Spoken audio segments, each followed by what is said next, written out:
The doors slid open, but it wasn't my floor. It wasn't any floor. There was no polished linoleum, no beige wallpaper, no friendly numbered plaque on the wall. Instead, I was staring into a concrete shell, a gaping, skeletal void that smelled of wet cement and something old, like disturbed earth. No lights, no walls beyond the bare metal frame of the building, just the echoing, cavernous darkness of an unfinished level that I knew, with a certainty that chilled me to my bone marrow, simply shouldn't exist. Just moments before, everything had been normal, exhaustingly normal. My shift at the diner had run late, a string of last-minute customers keeping me on my feet until well after 1 in the morning. The walk home was quiet, the city streets slick and shiny under the orange glow of the streetlights. My apartment building, a 10-story block of brick and glass, was a silent sentinel. I remember fumbling for my keys, my fingers stiff with cold, the only sound the distant wail of a siren. I was bone-tired, the kind of tired where your thoughts feel slow and syrupy. All I wanted was my bed. The lobby was empty, the air still and heavy. I stepped into the elevator, the old, familiar one on the right. Its interior was worn, the wood veneer walls scuffed and scratched from years of furniture and grocery carts. I pressed the button for the 7th floor, my floor, and leaned against the back wall, closing my eyes as the doors wheezed shut. The gentle hum and the soft rocking motion, as it began to ascend, was usually comforting, a final transition from the outside world to the sanctuary of my home. Tonight, it felt different. As we passed the 3rd floor, the lights inside the car flickered violently, plunging me into absolute darkness for a solid 3 seconds, before buzzing back to life with a sickly yellow hue. It had happened before, the building's wiring was old, but it had never been that aggressive. I straightened up, a little jolt of adrenaline cutting through my fatigue. Passing the 5th floor, a low grinding sound started, a deep, resonant groan from somewhere below me, as if the elevator's cables were being strained to their breaking point. I gripped the handrail, my knuckles white. The ascent, usually smooth, became jerky. We'd lurch upwards a few feet, then shudder to a halt with a metallic clang that vibrated through the floor. My heart started hammering against my ribs. I glanced at the floor indicator panel above the door. The red 6 was illuminated. I was almost there. I braced myself for the usual gentle slowing, the soft ding of arrival. It never came. The elevator car glided past the 7th floor without so much as a tremor. The 7 on the panel never even lit up. It went straight from a flickering 6 to a solid 8. Panic, cold and sharp, stabbed at me. I lunged forward and jabbed the 7 button repeatedly. Nothing. I slammed the door open button, then the red emergency button. The car continued its unnerving, unscheduled ascent. 9, 10. Then, the panel went dark. We stopped. Not with a jolt, but with a strange, smooth finality, as if we had arrived at a planned destination. The silence that followed was absolute. The humming machinery, the grinding cables, even the faint buzz from the lights, it all ceased.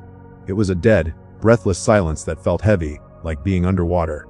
I was trapped between floors, in the dark, my own ragged breathing sounding impossibly loud in the small space. I pulled out my phone, my hands shaking so badly I almost dropped it. The flashlight beam cut a nervous, dancing circle around the confined space. After what felt like an hour but was probably only a minute, the elevator began to move again. But it wasn't up or down.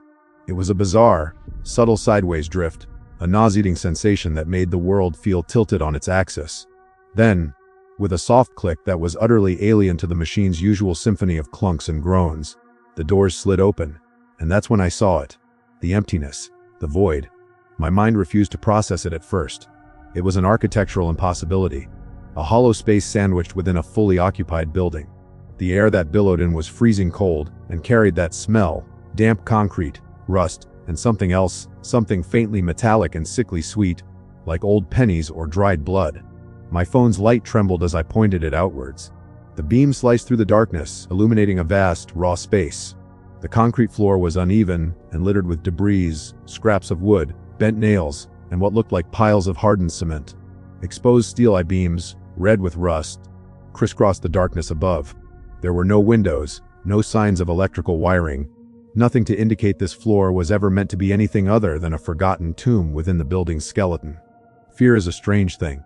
It should have sent me hammering the clue's door button. But a morbid, terrifying curiosity took hold. I stepped forward, one foot leaving the relative safety of the elevator and planting itself on the dusty concrete. The texture was gritty and cold through the sole of my shoe. Hello. My voice was a pathetic, trembling whisper, swallowed instantly by the oppressive space. My flashlight beam crept along the floor, and then it landed on a pillar in the center of the room. Scrawled there, in what looked like thick, dark red paint that had flaked and dried, was a single word: Leston. My blood turned to ice. My ears strained against the crushing silence, trying to hear anything at all. For a long moment, there was nothing. Then, it started. A faint scraping sound. It came from the far side of the room, deep in the shadows my light couldn't reach. It was a rhythmic, dragging noise.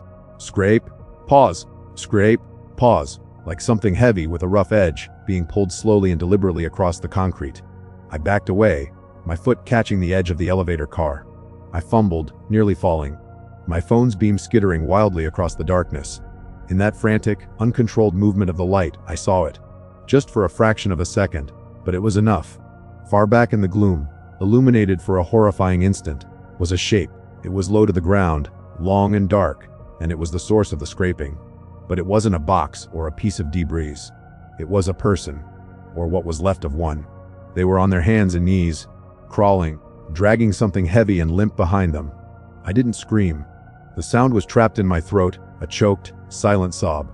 I scrambled back into the elevator, my entire body shaking uncontrollably. I slammed my palm against the closed door button. The scraping was getting louder, faster now, accompanied by a wet, clicking sound. The sound of teeth chattering, or bones knocking together. The doors, which had opened so smoothly, now seemed reluctant to close. They started to slide shut with agonizing slowness. Through the shrinking gap, I could see the shape moving out of the deeper shadows, crawling into the periphery of the elevator's weak light. I couldn't make out a face, just a matted mess of dark hair and the pale glade of what might have been bone. With a final, groaning thud, the doors sealed. I collapsed against the wall, gasping for air. The elevator jolted, and then, as if waking from a trance, it began to ascend normally. The floor panel flickered back to life, showing 11, then 10, then it began to descend. When it finally stopped, and the doors opened with a familiar ding on the 7th floor, I stumbled out into my brightly lit, blessedly normal hallway and didn't look back. I sold my apartment a month later. I couldn't take the stairs every day, and I certainly couldn't step back into that elevator. The new tenants asked me why I was leaving in such a hurry. I told them I got a new job in a different city. It was a lie. The truth is, sometimes late at night in my new home, when the world is quiet, I can still hear it. A faint, distant scraping sound. And I know, with a certainty that never leaves me, that whatever is on that unfinished floor is still there, and it's still listening. It was just after 3 a.m. when the man's reflection looked at me, even though the man himself was still staring straight ahead.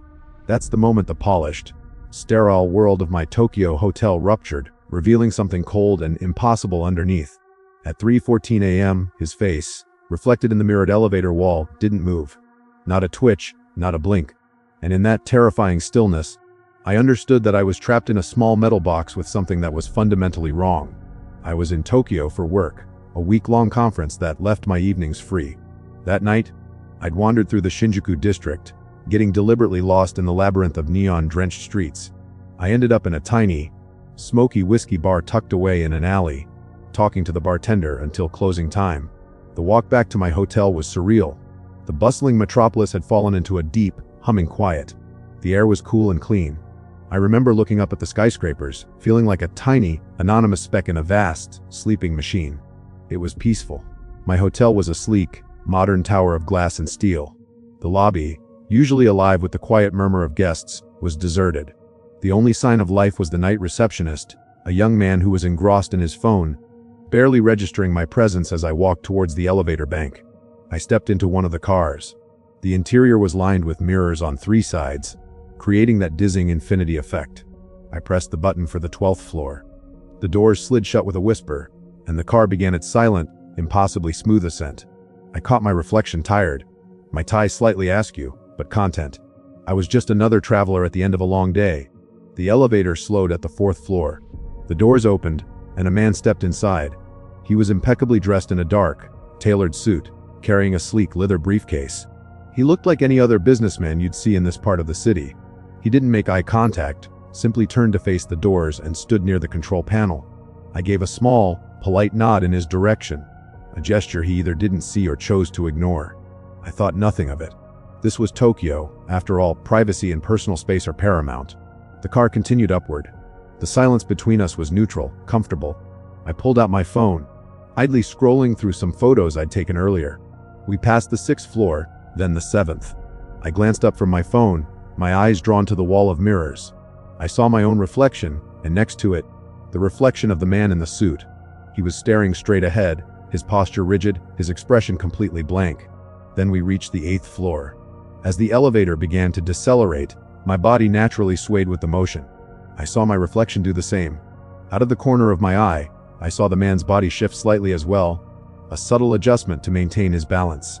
But his face in the mirror remained utterly, preternaturally still. A jolt went through me, a disorienting sense of cognitive dissonance. It didn't make sense. The rest of his reflection had moved, but his facial features, his eyes, his mouth, the set of his jaw, were as static as a photograph. There was no flicker of an eyelid, no subtle tightening of a muscle around his mouth. It was a perfect, frozen mask. My breath caught in my throat. It had to be a trick of the light, a distortion in the mirror. I blinked hard, focusing on him. I turned my head slightly to look at him directly. He was still there, facing the door, seemingly oblivious. I could only see the back of his head and his profile. Then I snapped my gaze back to the reflection. Stillness. Absolute, terrifying stillness. My mind raced, trying to find a logical explanation, a neurological condition, some kind of incredibly realistic prosthetic. But the rest of him was moving so naturally. It was only the face, only in the reflection. We passed the 9th floor. I felt a bead of cold sweat trickle down my temple. I couldn't take my eyes off the mirror now. I watched, mesmerized with horror, as the elevator continued to climb. The man's reflection was a paradox. The fabric of his suit jacket shifted. His hand holding the briefcase flexed slightly, but that face remained a fixed point of impossible calm in a world of subtle motion. Then it got worse. As we passed the 10th floor, the reflected face seemed to change. Not its expression, but its focus. While the real man continued to stare at the brushed steel of the doors, the eyes of his reflection slowly, glacially, swiveled in the mirror until they were looking directly at my reflection. They were dark, empty eyes, and they held my gaze with an intensity that felt like a physical weight. I felt a primal scream building in my chest, but I choked it down. I was paralyzed. My feet felt nailed to the floor. I was trapped in this mirrored box with what? A man. A ghost. Something else entirely. The elevator dinged for the 11th floor. The doors opened. A young couple, laughing and holding hands, stepped inside. They were bright and full of life, and their presence shattered the claustrophobic tension for a moment. They pressed the button for the 14th floor, their cheerful chatter filling the silence. They didn't notice him. They stood right next to him, their reflections appearing beside his in the mirror, and they saw nothing wrong. To them, he was just a quiet man in a suit. But I could see it. I could see his unmoving reflection. Its dead eyes still locked on mine, even as the real man remained staring at the door. I must have looked pale, terrified, because the young woman gave me a concerned glance. I forced a weak, pathetic smile. Finally, a lifetime later, the elevator chimed for the 12th floor. The doors slid open. I didn't wait. I practically fell out of the elevator, stumbling into the hallway. My legs were trembling weak. I didn't dare look back until I was halfway to my room. When I did, I saw the elevator doors closing. Just before they shut completely, the man inside turned his head and looked directly at me. His face was no longer blank. It was twisted into a rictus of silent, agonizing terror, as if he were the one who was trapped. But his reflection, visible for a final, heart-stopping second in the mirror, was smiling. A wide, predatory smile that didn't reach its cold, still eyes. I spent the rest of the night with the lights on, the television blaring, huddled in a chair in the corner of my room, as far from the mirrored closet doors as I could get. Every time I catch my own reflection now, in a window or a polished surface, I feel a surge of that same cold dread. I always watch it for a second too long, just to make sure it's still moving with me, just to make sure it's still mine. I keep replaying that night in my head, a constant looping horror film where I'm the star. Every detail is burned into my memory, sharp and terrifying. And it all hinges on one simple, stupid mistake. If I had just locked my bedroom window, if I had just followed that basic, instinctual rule of living alone, I wouldn't be telling this story. I'd be safe. I'd be sane. But I left it open just a crack, and in doing so, I invited a nightmare into my home. It was a sweltering July evening. The air was thick and humid, the kind that clings to your skin. I live on the third floor of an old brick apartment building, the kind with a rusty fire escape zigzagging down the back. It's not a bad neighborhood, but it's not the best either. You learn to be cautious. That night, after a long day at work, the stillness of my apartment felt suffocating. I couldn't get any air moving. So, before I left to meet a friend for a late dinner, I nudged my bedroom window open, just an inch or two, just enough to hopefully catch a breeze later. The fire escape was right outside it, but I was on the third floor. I thought, naively, that it was high enough to be safe. I locked the front door, checked it twice like I always do, and left. I got home around midnight. The building was quiet, the only sound the low hum of the ancient refrigerator in the lobby. I walked up the 2 flights of stairs, the worn carpet muffling my footsteps. There was a strange feeling in the air, a sense of stillness that felt different from the usual late-night quiet. It felt watchful. I brushed it off as paranoia, a side effect of being tired and walking home alone in the dark. I unlocked my apartment door, stepped inside, and was immediately hit by a blast of cold air. It was so jarringly cold, like walking into a meat locker. My air conditioner was off. I knew it was off. A shiver that had nothing to do with the temperature crawled up my spine. I closed and locked the door behind me, my hand lingering on the deadbolt. I stood there in the small entryway, listening. The apartment was dark and silent. I could hear the faint, distant sounds of traffic from the street, but inside, there was nothing. My first thought was to go to the bedroom and close that window. I walked down the short hallway, my bare feet silent on the hardwood floor. As I reached the doorway of my bedroom, I glanced into the adjoining living room, and that's when I saw it. A flicker of movement. It was in the far corner of the living room, near the large window that faced the street. A quick, darting motion in the deep shadows, like someone shifting their weight. My heart slammed against my ribs so hard it hurt. I froze, every muscle in my body screaming to run, but I was already inside. The door was locked behind me. "Who's there?" My voice was a choked whisper. Silence. The thick, heavy silence of someone holding their breath, waiting. My mind raced. Was it a burglar? Had they been waiting for me? My phone, my purse, my keys, they were all in a small bag I dropped by the door. I was trapped. I slowly, deliberately, backed into my bedroom, never taking my eyes off the shadowed corner of the living room. My hand fumbled along the wall for the light switch. My fingers found the cool plastic, and with a surge of desperate courage, I flicked it on. The bedroom was flooded with light. I blinked, my eyes adjusting. I quickly scanned the room. Empty. Bed, dresser, closet, all normal. I peered back into the living room. The light from my bedroom spilled out, illuminating a section of it. The couch, the coffee table, the bookshelf, all exactly as I had left them. The corner where I'd seen the movement was still in shadow, but it appeared to be empty. Had I imagined it? Was my tired mind playing tricks on me? Relief, weak and shaky, started to wash over me. I took a deep breath, trying to calm my racing heart. I was just being paranoid. The cold air was probably just a weird draft. Then I looked at the window in the living room. It was closed and locked from the inside. The latch was turned. I stared at it for a long, cold moment. I never, ever left that window open. It was old and faced the main street, so I kept it sealed shut. If that window was locked, and my front door was locked, how could anyone have gotten in? And what about the blast of cold air when I first walked in? The relief evaporated, replaced by a dread so profound it felt like a physical weight. I wasn't alone. I hadn't imagined it. A floorboard creaked in the hallway, just outside my bedroom door. The sound was soft, subtle, but in the dead silence of the apartment, it was as loud as a gunshot.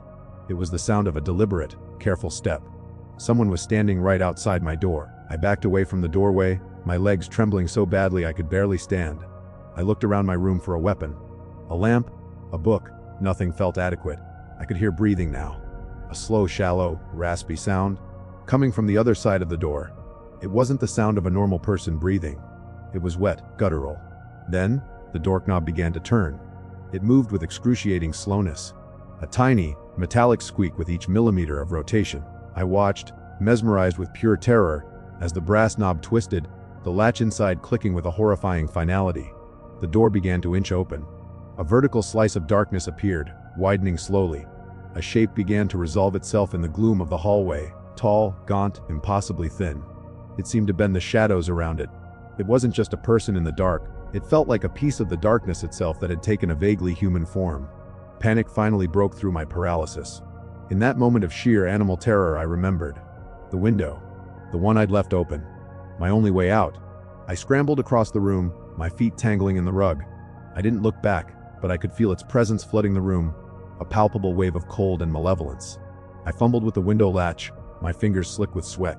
It was stuck. I pulled and pushed, a whimpering sound escaping my lips. Behind me, there was a sound like tearing fabric, and a low, chittering hiss. With a final, desperate wrench, the window slid open. I didn't hesitate. I threw myself through the opening, my hands grabbing for the cold metal of the fire escape. My feet found the grating, and I scrambled down the ladder, not caring about the noise, not caring about anything but escape. I jumped the last 10 feet, landing hard on the pavement of the alley, a sharp, searing pain shooting up my ankle. I didn't stop. I ran. I ran until my lungs burned and the sounds of the city drowned out the memory of that rasping breath and the sight of that turning doorknob. The police found nothing. No signs of forced entry. The living room window was locked. The front door was deadbolted from the inside. My bedroom window was open, but the screen was intact. They said it was impossible for anyone to have gotten in or out. They were very kind, but I could see the disbelief in their eyes. They thought I'd had a nightmare, a panic attack. But I know what I saw. I know I wasn't alone in my apartment that night. And I know that if I had locked my window, I wouldn't have had an escape. I would have been trapped inside with it. And that thought is a cold that no summer heat can ever warm. I've never told anyone this story. Not the whole truth anyway. I've hinted at it, told fragments to a therapist who diagnosed me with PTSD from my old job. But I've never said the words out loud because they sound insane. And because, deep down, I'm terrified they're true. I've never told anyone, but I think I might have killed someone in that elevator. Or maybe I was the last person to see him alive. Or maybe he was already dead when he stepped inside. This happened about 5 years ago. I was working as an ER nurse in a major downtown hospital. The shifts were brutal, 12 hours of chaos, trauma, and exhaustion. You see things in the ER that recalibrate your sense of normal. You become desensitized to a lot, but some things stick with you. That night was particularly bad. We'd had a multi-car pile up on the interstate. It was a blur of blood, sirens, and desperate, frantic work. I spent hours trying to keep a young woman alive, but we lost her. The moment the doctor called the time of death, a profound, soul-crushing weariness settled over me. When my shift finally ended at 1 a.m., I felt hollowed out. The walk to my high-rise apartment building was through a city that had finally gone to sleep. The air was cold, and a light mist was falling, blurring the streetlights into hazy halos. My mind was a static buzz of images from the ER, the face of the woman we'd lost replaying over and over. I got to my building, nodded to the night guard who was half asleep behind his desk, and headed for the elevators. I just wanted to get to my apartment on the 18th floor, peel off my scrubs, and fall into bed. I stepped into the empty elevator car, pressed the button, and leaned my head back against the cool metal wall, closing my eyes. The elevator started its ascent, and I drifted in that semi-conscious state of pure exhaustion. It stopped at the 10th floor. The doors opened with a soft chime. A man was standing there. He was tall and thin, wearing a dark, heavy-looking coat that seemed too warm for the weather. It was damp, as if he'd been out in the mist for a long time. A dark baseball cap was pulled down low, shadowing his face. He stepped inside without a word and stood near the doors, his back mostly to me. He didn't press a button for a floor. I figured he must live on a floor higher than mine. The doors closed, and we continued upwards in silence. It wasn't an uncomfortable silence at first, just two tired strangers sharing a ride at the end of a long night. But as we passed the 12th floor, then the 13th, I started to feel a strange energy in the car. The air grew heavy, and a deep, penetrating cold began to seep into the space. A cold that had nothing to do with the mist outside. It felt like it was radiating from him.